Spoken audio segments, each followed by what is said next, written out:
Hey, what is up? What is up with y'all? So, like, that Candace Owens video I made is gaining a little bit of traction. But what I want to talk about is black people, not Candace Owens. Candace Owens is black, but you know what I'm talking about. So let's say the coach at Michigan, okay, the coach at Michigan, what he did wasn't right, and I'm going to talk about it because look, there's going to be black people that are going to do like a research paper and find a white man that was a coach as well and cheated on his wife, and it was this whole big scandal. But the thing about us is that why do we equate ourselves to white people? White people are their own race. We are our own race. We are all the same. We just have different colors.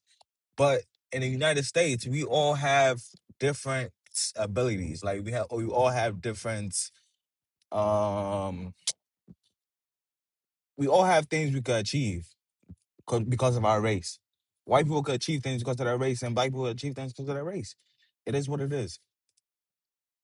So now there's gonna be a bunch of black people going out to research on YouTube or the internet to find a white person that did the same thing as Sharon. Sharon, I don't know if I'm butchering his first name. Sharon, the Michigan coach, that just probably got fired and arrested.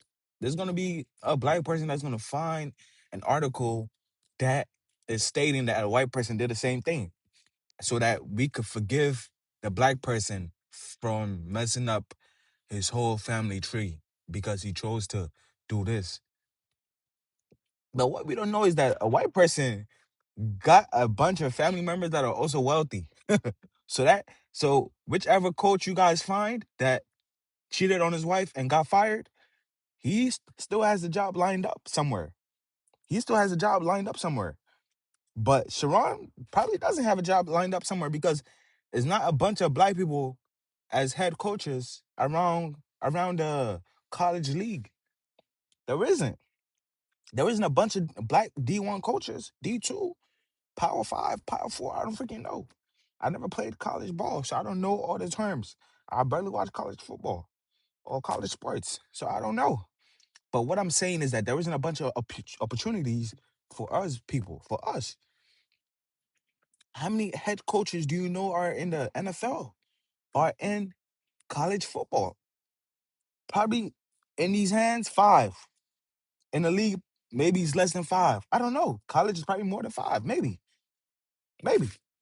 D1, like really good schools, it's mostly white people that are head coaches. Because you might think, because white people have more experience being coaches because they started before us.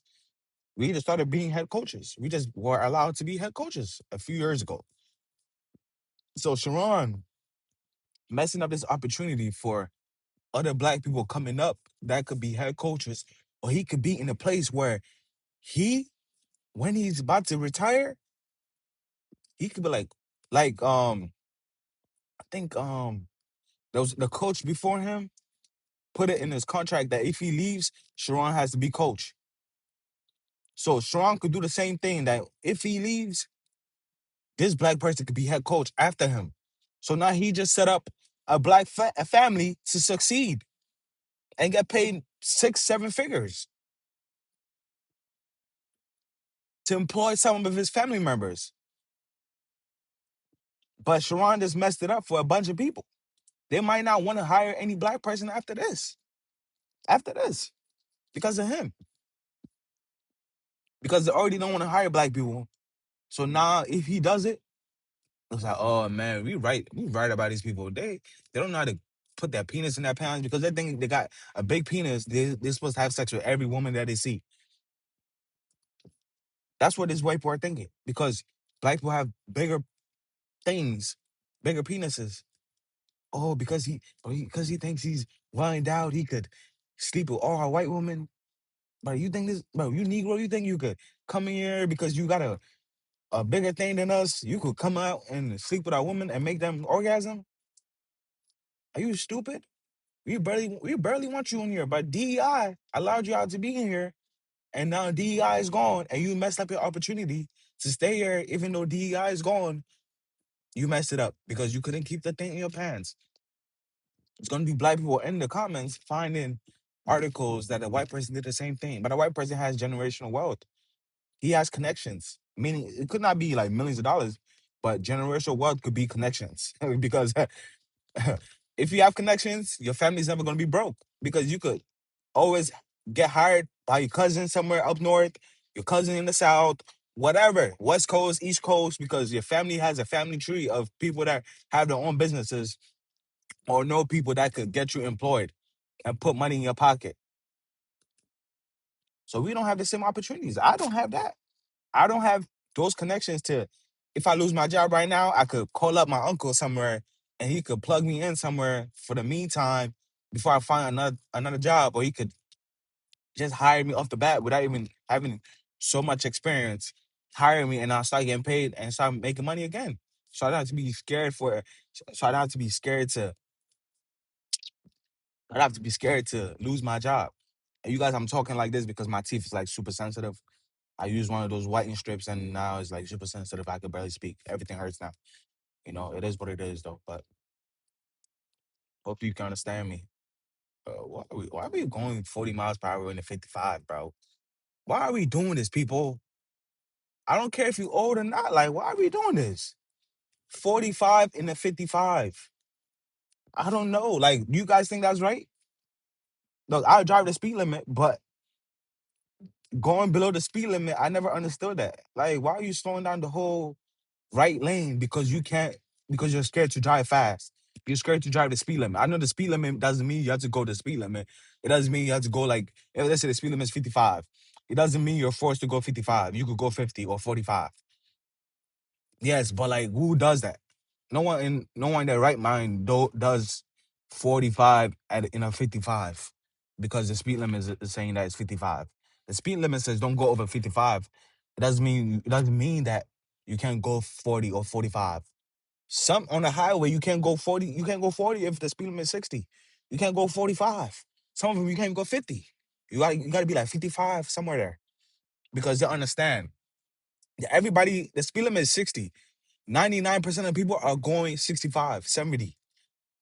So if you are going the speed limit, it could be unsafe for you because they're gonna try and merge and try to bypass you and they end up crashing because they can't drive and they're already speeding. Their hands are on the phone. Like what I'm doing now, I'm recording, but I'm going the speed limit, so it's safer for me. And I'm paying attention. I could do two things at the same time, but that's just this is my little pet peeve, but it's not a big deal. Look, I used to be one of y'all going 65 and a 60 and a 55. Now I just go to speed limit and I'm just relaxed. I'm happy. My insurance bill will not go up. I probably save money down the line. I will never get a ticket because I'm going to speed limit. So you go to speed limit, you obey the law, nothing's gonna go wrong with you. God is gonna protect you. That's what God told me. That's what I've realized. If you listen to the law, God is gonna protect you because you're not being disobedient. Everyone that's in power, God allowed them to be in power. So you just listen to them. You trust God, you listen to the people that are in power, and God is going to protect you. If you don't listen to the people in power, God is not going to protect you because you're being disobedient. And God told you not to be disobedient. So you got to listen to authority because he he put those people in authority. And he had to listen to those people.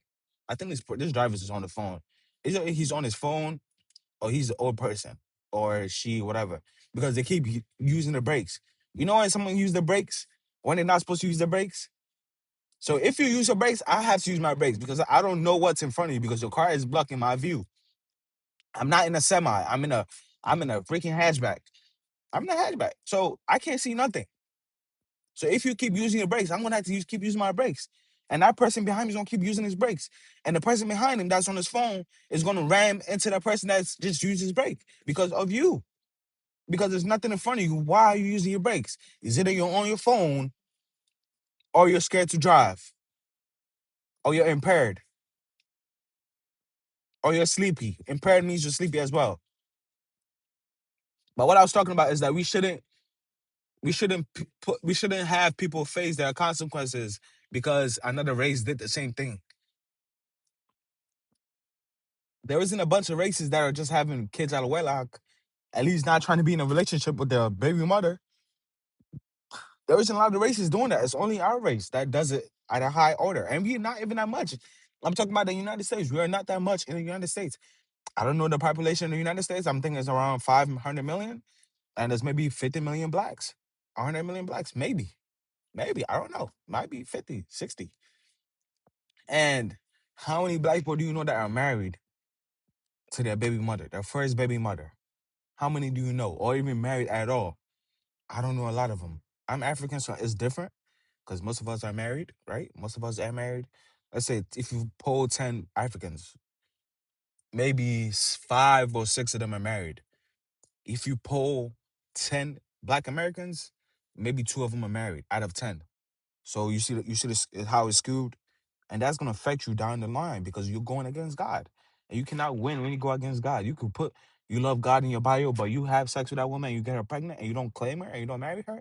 Your life is not gonna be as successful as you think. God could redeem you. You can repent, and God could redeem you, but your trajectory is still gonna be at a down slope because you just you just had sex with this woman. You just used this woman.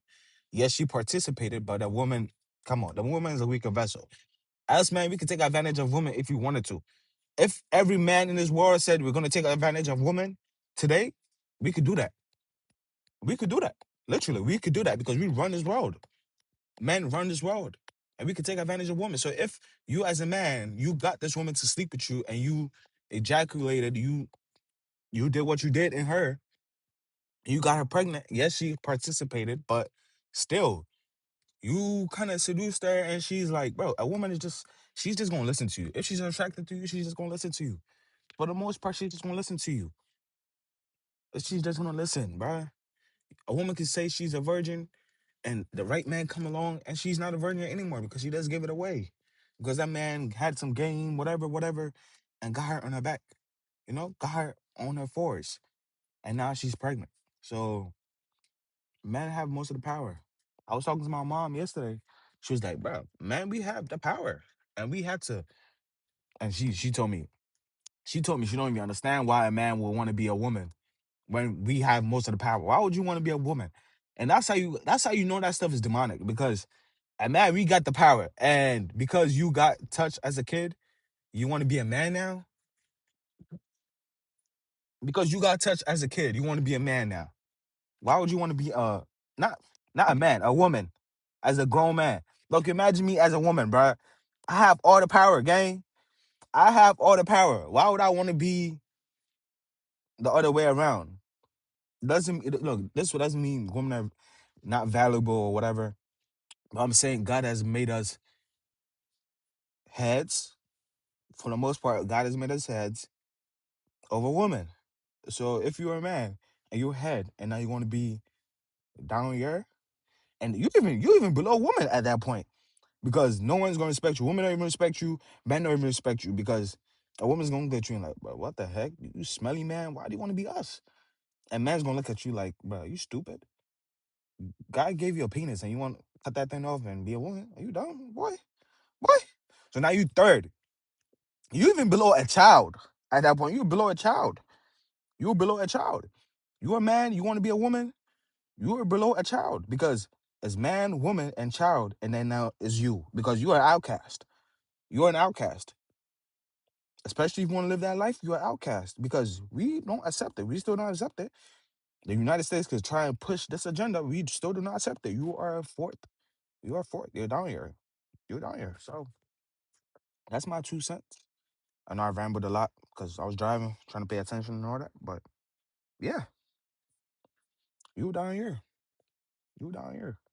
So if God made you a man, you be a man. If God made you a woman, you be a woman. It's that simple.